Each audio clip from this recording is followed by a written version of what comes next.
दोस्तों क्या आपको पता है कि आप बॉल पेन से लिखी हुई चीज को भी इजीली इरेज कर सकते हैं। और क्या आप जानते हैं कि स्टेपलर के नीचे ये सीक्रेट प्लेस क्यों होती है। प्लस क्या आपने कभी सोचा है कि एल्यूमिनियम फॉइल में खाना गर्म क्यों रहता है और सर्दियों में हमारी एड़ियां क्यों फट जाती है। वेल आज की इस वीडियो में मैं आपको ऐसे धमाकेदार फैक्ट्स बताऊंगा जो आपको और भी ज्यादा स्मार्ट बना देंगे। तो शुरू करते हैं अपना काउंटडाउन। दोस्तों आप सबने अक्सर नोट किया होगा कि बाज लोगों की सोते वक्त मुंह से राल टपकना शुरू हो जाती है।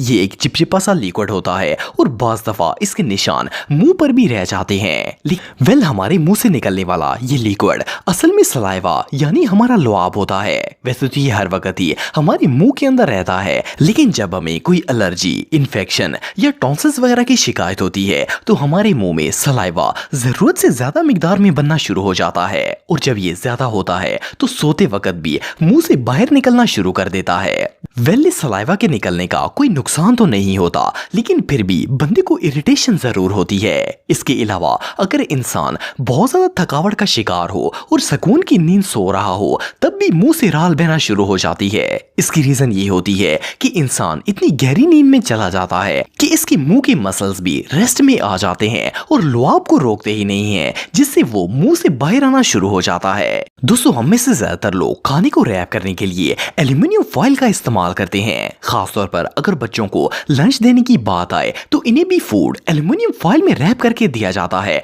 ताकि वो जल्दी ठंडा ना हो। आप सबने नोट किया होगा कि एल्यूमिनियम फॉइल में रखा गया फूड आम फूड के मुकाबले में ज्यादा देर तक गर्म रहता है। लेकिन क्या आपने कभी सोचा है कि ऐसा क्यों होता है? आखिर इस पतले से पेपर में ऐसी क्या चीज है जो खाने को ठंडा नहीं होने देती? असल में जब भी हम गर्म खाना किसी बर्तन के अंदर डालते हैं तो वो बर्तन खाने की हीट को ऑब्जर्व करना शुरू कर देता है और खुद गर्म हो जाता है। इससे हमारा खाना जल्दी ठंडा हो जाता है। लेकिन इस फॉइल को क्योंकि एल्यूमिनियम से बनाया जाता है और ये एक ऐसा मेटल है जो ना तो हीट को ऑब्जर्व करता है और ना ही हीट को बाहर जाने देता है, इसीलिए इसके अंदर रखा गया फूड ज्यादा देर तक गर्म रहता है। लेकिन बहरहाल हेल्थ एक्सपर्ट्स के मुताबिक एल्यूमिनियम हमारी सेहत के लिए काफी ज्यादा नुकसानदेह होता है, इसलिए इन फॉइल्स का इस्तेमाल लंबे अरसे तक कभी नहीं करना चाहिए।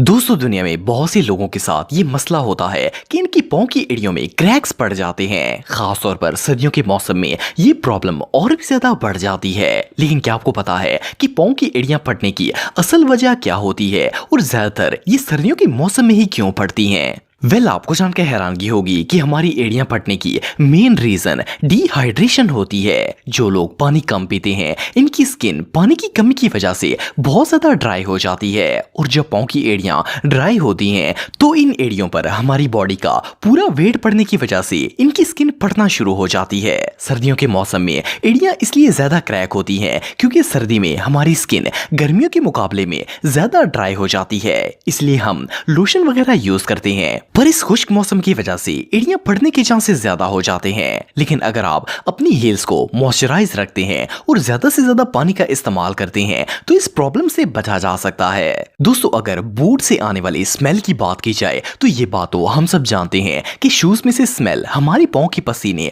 और बैक्टीरिया की वजह से आती है। लेकिन क्या आपको पता है कि एक छोटी सी ट्रिक यूज करके आप इस गंदी और बदबूदार स्मेल से बच सकते हैं? वेल इसका एक बहुत ही सिंपल सा सोल्यूशन है और वो ये है कि आप टी बैग लेकर इसे अपने जूतों के अंदर रख दें। असल में टी बैग हमारे जूतों की स्मेल और मॉइस्चर दोनों चीजों को ऑब्जर्व कर लेता है, जिससे वो बदबू बिल्कुल खत्म हो जाती है। लेकिन इससे भी इंटरेस्टिंग बात यह है कि अगर टी बैग से भी सॉक्स की स्मेल खत्म ना हो रही हो तो फिर इनके अंदर सिलिकॉन जेल रखने से ये बदबू मुकम्मल तौर पर खत्म की जा सकती है।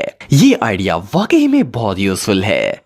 दोस्तों आप सबने कभी ना कभी स्टेपलर का इस्तेमाल जरूर किया होगा। ज्यादातर लोगों को लगता है कि स्टेपलर के सिर्फ दो ही पार्ट्स होते हैं, एक वो जहां पर इसकी पिन्स डालते हैं और दूसरा जहां से वो पिन्स प्रेस होकर बाहर आती हैं और पेपर को स्टेपल करती हैं। लेकिन क्या आपको पता है कि इन दोनों कंपोनेंट्स के अलावा स्टेपलर के अंदर एक सीक्रेट पार्ट भी मौजूद होता है? हम में से मोस्टली लोग इस पर ध्यान नहीं देते, लेकिन अगर आप स्टेपलर को उल्टा करके इसके नीचे मौजूद लिड को उतारेंगे तो आपको पता चलेगा कि इसके अंदर बाकायदा स्पेस मौजूद होती है। असल में ये जगह स्टेपलर की एक्स्ट्रा पिन्स रखने के लिए बनाई जाती है ताकि अगर काम के दौरान पिन्स खत्म हो जाएं तो इन्हें ढूंढना ना पड़े और इस जगह से निकालकर इन्हें इजीली यूज किया जा सके। वेल स्टेपलर का ये हिडन फीचर वाकई में बहुत यूजफुल है। दोस्तों इस बात में कोई शक नहीं है कि आंखें हमारे जिस्म का बहुत ही अहम हिस्सा होती हैं। अगर ये ना हो तो इंसान की जिंदगी बेरंग हो जाती है। हर इंसान की ये आदत होती है कि वो 1 मिनट में कई दफा अपनी आंखों को ब्लिंक करता है। ये एक लाशौरी अमल होता है और इस पर इंसान का कोई इख्तियार नहीं है। लेकिन फिर भी क्या आपने कभी सोचा है कि हम बार बार अपनी आंखों को ब्लिंक क्यों करते हैं? वेल इसके पीछे एक खास रीजन होती है। असल में हमारी आंखों को प्रॉपरली ऑपरेट करने के लिए ऑक्सीजन की जरूरत होती है और इन्हें ऑक्सीजन इसी वक्त मिलती है जब हम आंखों को बंद करके दोबारा खोलते हैं। आई ब्लिंक करने का एक और फायदा ये भी होता है कि इससे हमारी आंखों की नमी भी बरकरार रहती है। अगर आंखों में हल्का सा भी गीलापन ना हो तो हमारी आंखें बिल्कुल खुश्क हो जाएगी और इनमें जलन होना स्टार्ट हो जाएगी।